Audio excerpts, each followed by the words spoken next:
नमस्कार दोस्तों, कैसे हो आप। अगर आपको ऐसे ही वीडियो देखना पसंद है तो हमारे चैनल को ज़रूर सब्सक्राइब करें।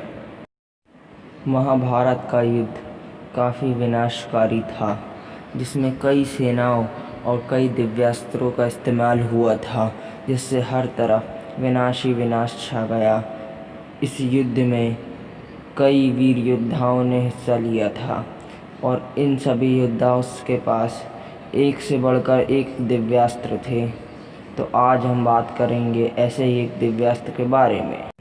महादेव का पाशुपतास्त्र, भगवान ब्रह्मा का ब्रह्मशिरास्त्र और भगवान परशुराम का अजय भार्गवास्त्र का भी उपयोग हुआ था। मगर आज हम बात करेंगे भगवान विष्णु के अस्त्र वैष्णवास्त्र के बारे में। ये अस्त्र कुछ गिने चुने लोगों के पास ही था।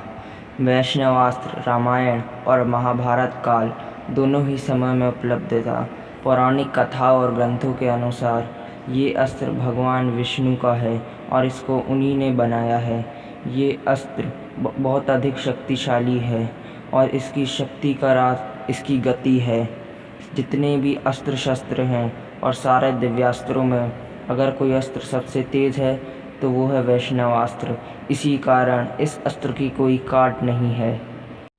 इस अस्त्र को शत्रु पे सीधे ना चला के आसमान में छोड़ा जाता है, जहाँ से ये अपनी गति पकड़ता है और शत्रु का पल भर में नाश कर देता है। भगवान विष्णु के वैष्णवास्त्र को सिर्फ भगवान विष्णु, जो कि इस अस्त्र के निर्माता हैं, वही रोक सकते हैं।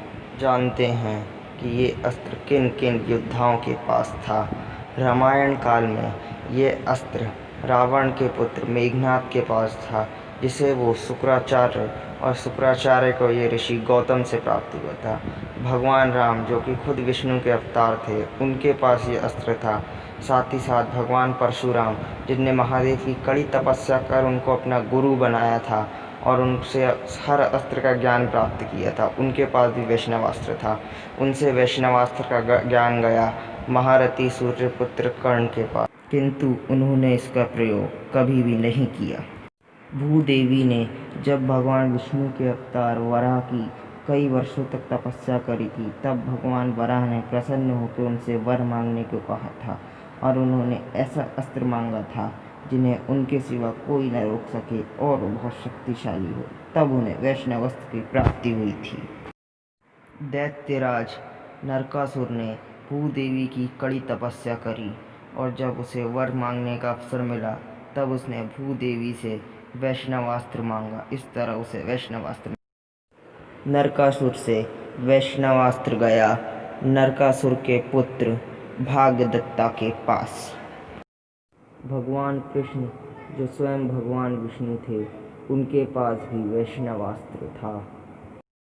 भगवान कृष्ण ने वैष्णवास्त्र का ज्ञान अपने पुत्र प्रद्युम्न को दिया था। इंद्रजीत ने वैष्णवास्त्र का उपयोग लक्ष्मण जी पे किया था, पर क्योंकि वो स्वयं शेषनाग के अवतार थे, इसी कारण वैष्णवास्त्र ने उन्हें कोई भी हानि नहीं पहुंचाई थी।